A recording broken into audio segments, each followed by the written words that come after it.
మా చెల్లి మొన్న ఒక చీర ఇచ్చి పంపించింది అనమాట. పిల్లలిద్దరికి డ్రెస్సులు కుట్టాయి, ఈ చీర కొంచెం కలర్ అంటుకుంది అని చెప్పింది. సరే ఒక శారీతో ముగ్గురికి వస్తుంది, మీ పాపకు కూడా కలిపి కుట్టేస్తాను అని చెప్పాను. సరే కుట్టేయని చెప్పింది. మా ఇద్దరు పిల్లలకి ప్లస్ మా చెల్లి వాళ్ళ పాపకి ముగ్గురికి కుట్టాను అనమాట. ముగ్గురికి వచ్చింది, చిన్నపిల్లలే కదా, ముగ్గురికి కూడా నలుగురికి కూడా వస్తుంది. ఇంకైతే పైన హాఫ్ మొత్తం శారీని హాఫ్ కట్ చేశాను. పైన హాఫ్ అంటే కింద పట్టు అంచు ఉన్నది మాత్రం లంగా, అదే కింద బాటమ్ కింద పార్ట్కి యూజ్ చేశాను. ఇంకా పట్టు లేని పార్ట్ వచ్చి పైన భాగానికి యూజ్ చేశాను అనమాట. ఫస్ట్ డ్రెస్ మా పెద్ద పాప కోసం కుట్టాను, అంత లుక్గా రాలేదు. ఇంకా సెకండ్ డ్రెస్ మా చెల్లి వాళ్ళ పాప కోసం కుట్టాను, కొంచెం పర్లేదు, బెటర్గానే వచ్చింది. ఫస్ట్ ఏంటంటే టక్కు పోయడం మర్చిపోయాను కూడా ఫస్ట్ పాప కుట్టేటప్పుడు, మళ్ళీ టక్కు పోస్తుంటే బాగుండేది అనిపించింది, కొంచెం పొడవు అయ్యింది. సరే ఎదిగే పిల్లే కదా, ఎప్పటికైనా వేసుకుంటుందిలే, ఎక్కడికి పోతుంది పాడైపోయేదా ఏంటా అని సరే పక్కన పెట్టాను. అది కొంచెం సిల్క్ మిక్స్ అయ్యింది, థ్రెడ్స్ కూడా ఊడిపోతున్నాయి, విసుగు వచ్చేసింది. లైనింగ్ ఏం వేయలేదు నేను డ్రెస్సులకి, అంటే పైన టాప్కి కూడా, అంటే పైన బాటమ్ కూడా ఏం లైనింగ్ వేయలేదు. అదే క్లాత్ వస్తే దాంతోనే 4 పీసులుగా కట్ చేసి 2 పీసులు కలిపి కుట్టి తిప్పాను అన్నమాట. మీకు కనుక స్టిచ్చింగ్ వీడియోస్ కావాలి క్లారిటీగా అంటే కామెంట్ చేయండి, చెప్తాను కొలతలు ఎలా తీసుకోవాలి, ఎలా స్టిచ్ చేసుకోవాలి అనేది. నేనైతే స్టిచ్చింగ్ నేర్చుకునేటప్పుడు అప్పుడు 7 ఇయర్స్ అయిందండి నేర్చుకొని. Only blouse cutting, blouse stitch చేయడమే నేర్పించారు. అప్పుడు బ్లౌజ్ కూడా కుట్టాను, మర్చిపోయానండి. తర్వాత కంపెనీలో పనికి వెళ్ళాను 5 ఇయర్స్, మళ్ళీ మ్యారేజ్ అయ్యింది, ఇప్పుడు 5 ఇయర్స్.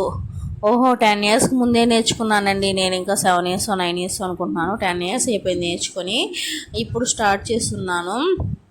ఏమైనా మెషిన్ ఉంటే చాలండి, మనం ఫోన్లో చూసో లేకపోతే ఎవరినైనా అడిగో తెలుసుకునేయచ్చు. బ్లౌజ్ కటింగ్ మాత్రం ఫోన్లో చూసినా రావడం లేదండి, కొంచెం తిక్కగా మెంటలు వచ్చేస్తుంది బ్లౌజ్ కటింగ్. ముందు పట్టీలు, వెనక పట్టీ ప్లస్ మెడపట్టి పెట్టడమే పెద్ద కష్టం, పైపింగ్ అలా వేయడం కష్టంగా ఉంది. ఇంకా అయితే డ్రెస్సులేమో ఈజీ అండి. నా కోసం కూడా మొన్న గ్రీన్ కలర్ శారీతో డ్రెస్ స్టిచ్ చేసుకున్నాను. క్లాత్ అనేది జారిపోవడం వల్ల విసుగు వచ్చింది. నేను స్టిచ్ చేసుకున్న తర్వాత మా చెల్లికి కూడా స్టిచ్ చేద్దాం అనుకున్నాను, కానీ ఒకదానికే విసుగు వచ్చిందనమాట.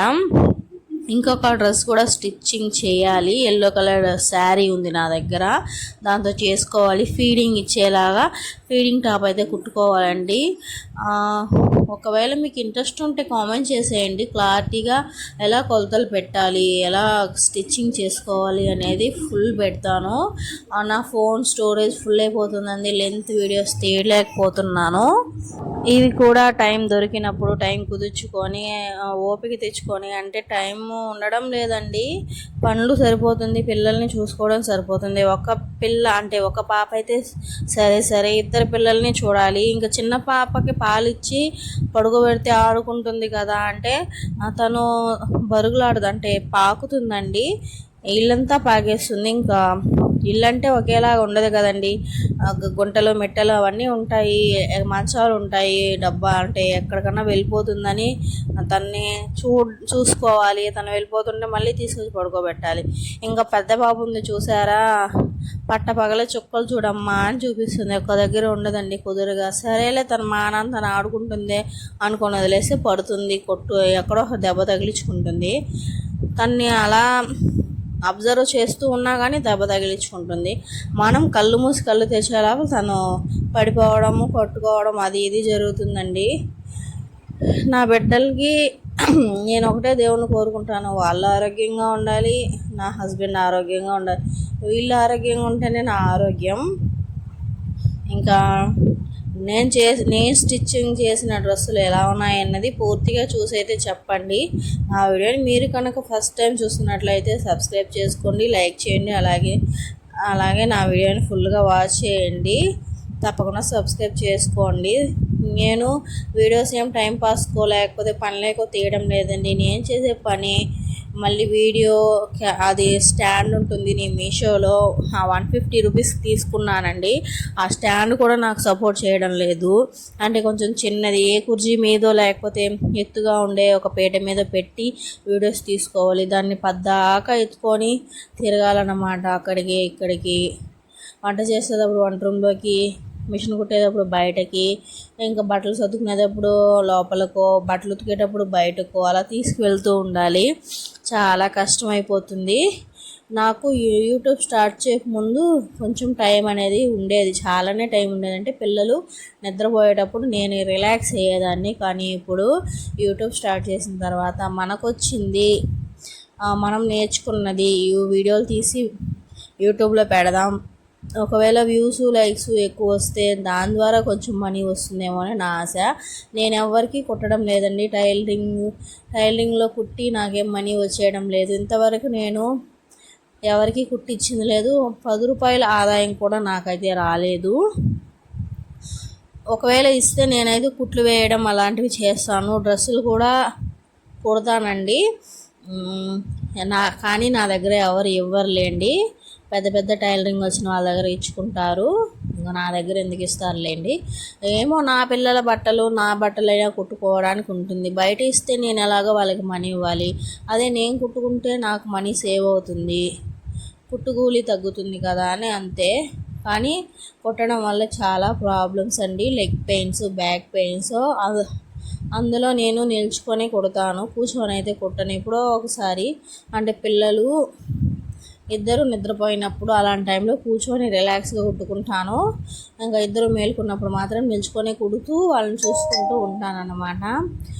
ఒకవైపు వంట పని చేసుకుంటూనే ఒకవైపు కుట్టుకుంటాను. మొన్న ఏం చేశానంటే, ఇది కుడుతూ ఉన్నానా, అసలు పాలు మా పాపకి పాలు అనేది తాగుతుంది కదా, సాయంత్రం వేడి చేసి పెట్టుకుంటే ఇంక నైట్ 2 టైమ్స్ అలా తాగుతుంది. వేడి చేయాలంటే కాచడానికి మర్చిపోయాను పాలు. సడన్గా 7:30 అయిపోయింది, కుట్టుకుంటూనే మర్చిపోయాను. సడన్గా గుర్తొచ్చి 7:40 అలా అయిపోయింది, వెళ్ళి అప్పుడు పాలు కాచాను అన్నమాట. అలా ఉంటుంది ఒక్కొక్కసారి, అన్నీ మర్చిపోతాం.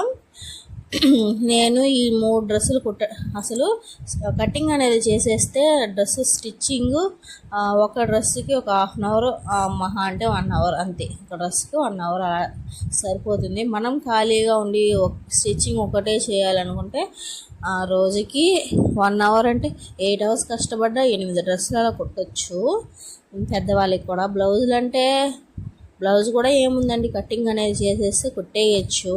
కుట్లు వేసేదే కదండి, కుట్టేయచ్చు. గంటకి 8 బ్లౌజులు, గంటకు కాదు సారీ, ఒక రోజుకి అలా కుట్టచ్చు. రోజంతా దాని మీదే ఉండే పని అయితే. ఇంకా రెస్ట్ తీసుకునే పని అయితే ఒక 5 గంటలు కష్టపడ్డా 5 బ్లౌజులైనా కుట్టుకోవచ్చు. బ్లౌజ్కి ఎంత తీసుకుంటారనేది నాకు తెలియదు. నేను చెప్పాను కదా, ఇంతవరకు స్టిచ్చింగ్ చేయలేదు ఎవరికి. అండ్ బ్లౌజ్ స్టిచ్చింగ్ కూడా నాకు రాదండి, నేను నేర్చుకోవాలి. కనీసం నా బ్లౌజ్ నేనైనా కుట్టుకోవాలనుకుంటున్నాను. కన్ఫామ్గా నేనైతే మొబైల్లోనే చూసి నేర్చుకొని నేనైతే నా బ్లౌజ్ నేనే కుట్టుకుంటాను. ఉన్నాయి శారీస్ కుట్టే వాళ్ళక అలాగే పడింది. ఇంకొకటి డ్రెస్సులు కుట్టడం కూడా నేర్చుకోవాలంటే, డ్రెస్సులు అంటే మన పంజాబీ డ్రెస్ ఉంటుంది కదా, అది నాకు మ్యారేజ్ అయ్యి 5 ఇయర్స్ అవుతుంది.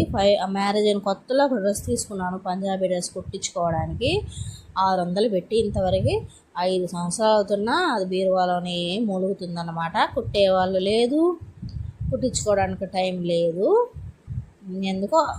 దానికి ఎందుకు టైం రాలేదు నాకు అర్థం కాలేదు. బహుశా నేను నేర్చుకొని నేను కుట్టేదాకా అది అలాగే ఉంటుందేమో.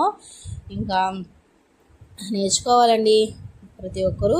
ఇప్పుడు ఏదో గవర్నమెంట్ కొత్తగా ఇంట్లో ఖాళీగా ఉన్న మహిళలకి, ఒంటరి మహిళలకి, ఏజ్ 18 నుంచి 40+ అనుకుంటా, 45 ఎంతో, వాళ్ళకందరికీ ఉపాధి హామీ, ఇంటి దగ్గర నుంచే పని చేసుకునే ఉపాధి హామీ కల్పిస్తుందంట. మొన్న మా ఊరి దగ్గరకు వచ్చి ఆధార్ కార్డు నెంబర్ ఎంటర్ చేసుకుని ఫోటో తీసుకొని వెళ్ళారు. మరి మీ ఊర్లో కూడా జరుగుతున్నాయా చెప్పండి. ఉచిత కుట్టు మిషన్లు కూడా ఇస్తున్నారంట, కావాలంటే వెళ్ళి తీసుకోండి. ఒంటరిగా అంటే ఇంట్లో ఖాళీగా ఉన్నవాళ్ళు, దాని ద్వారా డబ్బులు అనేవి రాకపోయినా మీ బట్టలు మీరు కుట్టుకోవడానికైనా ఉపయోగపడుతుంది. ఏముందండి, ఇంట్లోనే మీకు మొబైల్ ఉంటే ఇంట్లోనే నేర్చుకొని కుట్టుకోండి. వాళ్ళే ట్రైనింగ్ ఇస్తారంట, నేర్పించి మరీ మిషన్లు అనేవి ఇస్తారంట. ఏమో మరి చూడండి, అడగండి. నేను కూడా అడగాలి, నా మిషన్ అంతగా బాగలేదు. కొంచెం పెద్ద మిషన్ కనుక ఇస్తే దాన్ని అయితే అప్లై చేసుకుంటానండి. డ్రెస్సులు ఎలా ఉన్నాయి కామెంట్ చేయండి. బాయ్.